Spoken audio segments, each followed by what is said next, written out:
Coach, game one is always pivotal. How nice does it feel to get a game? You had a tough one here 2 nights ago, and then you come back and play this well. I thought it says a lot about this team's resiliency. Yeah, I'd agree with that. Obviously, Saturday night, an emotional high, winning a game 7. And, that was probably my biggest concern about tonight. Obviously, you're worried about guarding them, but how would we react from that emotional hangover? And I thought the guys did a pretty good job. Obviously, defensively, we have to be a lot better moving forward. Defense was not part of the game from either team tonight, but we were able to get enough stops. And Jamal, Nicole, Paul were terrific. And guys off the bench like Malik and Mason also stepped up. You use the word resiliency, and that's very appropriate. 12-1 second nights of back-to-backs, that shows you who our team was in the regular season. And tonight, that's kind of what this game felt like. So proud of our guys for showing up. You scored 90 points and hit 2 3-pointers in Game 7. Tonight was a completely different story. Do you have a preference? Wins. Yeah, I mean, for me, if we win 90-88 or we win 121-113, obviously winning is the most important analytical stat out there. But I did not like our defense tonight, especially in that first quarter. They had 18 points in the paint. They found the roll man time and time again for easy layups. We were down the floor on their 3-point shooters, so we got the win. And when you get a win and you know you didn't play your best basketball, that's a good feeling.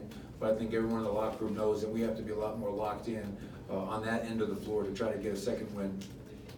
You mentioned the pick and roll. I know you got to watch film, but what just initially kind of stood out to you about where you guys were struggling with that, particularly in the first half? Yeah, helping on the roller. You have to give so much attention to Dame and CJ. So we're telling our guards to try to be in 2 and over because their ability to shoot the pull-up 3, and you want your bigs up at the level to give help. That means the back line's got to help on that roll. And first half, they had 12 points to the roller, which is too many. We were there a few times, but we were there. We weren't physical enough. You got to be there with the presence. I thought third quarter our defense was pretty good. Then fourth quarter, those guys are going to be in attack mode. So we'll watch the film. We'll clean things up, obviously, as will they. And I expect game 2 to be another battle. When you go from defending an offense like the Spurs last series to one like this with just so many more pick and rolls and whatnot, is there like a mental adjustment period or at all that guys have to go through before it kind of clicks when you go from one extreme to another? Yeah, it's a completely different game and opponent. From Derek White and DeMar DeRozan, who are not known as 3-point shooters, to guarding CJ and Damian Lillard, who are very efficient 3-point shooters. So your mindset has to change there, and that alone, the personnel. But now I think going into this series in the first round, Damian Lillard was averaging 33 pick and rolls per game. That's a crazy number. So your bigs are under constant duress, constant pressure to guard and contain, as are your smalls. So we have some good moments, but once again, Harrison, we'll watch the film. We'll try to figure out what we can do better and maybe some different looks that we can give them. Nicole had 15 in the third quarter. You mentioned the third quarter defense, but is that where you really felt like the offense started getting into a groove and maybe momentum swung right there? Well, that first quarter, I think the offense was grooving all over the place. Their offense, our offense, neither team could stop one another. But I thought in the third quarter the difference was, and I kept on telling our guys in the huddles, once we get our defense into the game, we're going to be okay. And the first team that actually gets defense into the game will be the team that wins. So third quarter, much better defense, and our offense was able to play at a high level, and that carried over into the fourth quarter. And with those guys, that backcourt, they're never out of a game. So the clock is moving slow. But again, I thought Jamal Murray, 8 assists, no turnovers, 1 turnover rather. Nicole had 6 assists, 37 points, 9 rebounds, and Paul Millsap was a problem for them. And they started double teaming him in the post. But hell of a win, way to start it off. San Antonio, we gave away game 1. At least we started this series off right by winning at home. You mentioned Paul Millsap getting doubled. It seemed like you guys, you forced that issue, they doubled him. You then started working the pick and roll. They started making adjustments on that. You went back to Paul, got Gary out. Is there a point now where versus the Spurs series, you guys have come to understand how to counter what the defense is throwing at you better? Yeah, and we've seen so many things, like with Nicola, he's seen every conceivable coverage this season in the playoffs. With Paul, we felt we had something going into the series, and they had to react to it, so they started double teaming, to your point, Matt. Even with Jamal and Nicole in that two-man game, that's really hard to guard. Just like it's hard to guard Cantor and Damian Lillard. So yes, we feel no matter how teams are guarding us, if we play with pace, we space the floor correctly, we can counter whatever the adjustment is, because we're a very unselfish team that moves the ball. And anytime any defense wants to put two defenders on the ball, somebody's open, and we find the open man and hopefully you make the shot. In Game 7, I think you played Joker about 108 minutes. Close to it. Yeah, 4 minutes left in the first half. I think he turns to the bench and basically says, I'm tired, or you took a timeout right then anyway. They got stronger as the game went along. Explain that for me. Help me understand.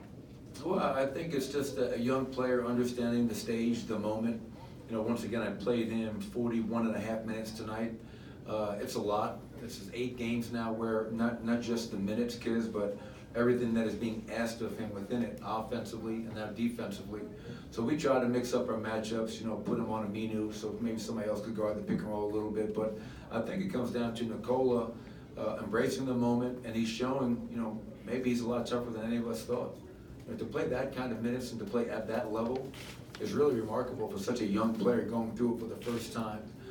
And all season long, you've heard me say, but we never use fatigue as an excuse. We never use any of that. You know, we're a no excuse team, and I think Nicole's a great example of that.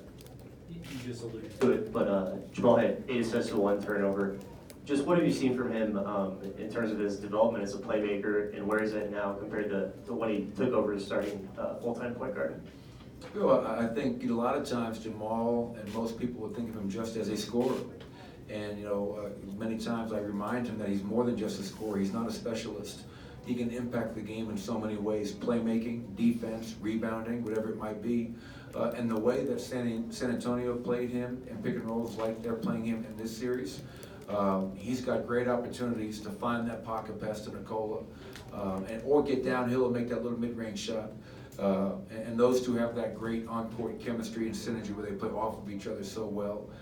So yeah, he's definitely grown in that area, understanding, you know, making the right play, the good pass, not forcing it, not jumping in the air to make a pass. So once again, we knew coming into this series we had a great assist turnover ratio as a team, but for Jamal, your starting point guard, to go 8-1 is phenomenal with 23 points. Last one. Yeah, Mike, Lillard didn't really get off any of his logo threes tonight. How much of an emphasis did you put on your pickup points? How pleased with you with how well you guys executed?